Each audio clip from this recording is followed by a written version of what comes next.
Welcome to Boundary Water Bag, and today we got another LionSteel here, and LionSteel, they just make some really nice knives, and here's another one of them. This one here, as you can see, it's the KUR GR, and that one has green G10 scales on it, and they are really nicely made, and it's got some nice texturing on there, so you got some good grip. Another thing that they got is, you can see the nice little steel gimping there that they put in there, and nice little finger guard there. It's really kind of nice for some control.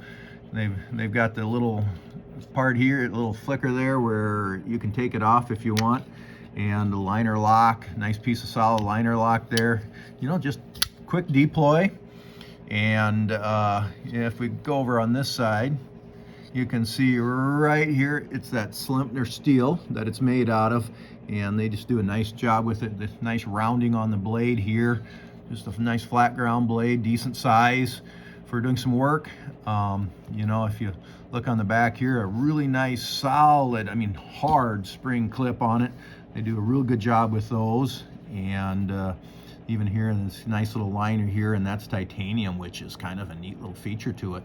Scales are bolted on, and some nice ball bearings in there. And so, you know, if you're looking for a knife that would make a really nice little pocket knife carry, and we're out, you know, you're out in the woods, it's not a bad knife to have along.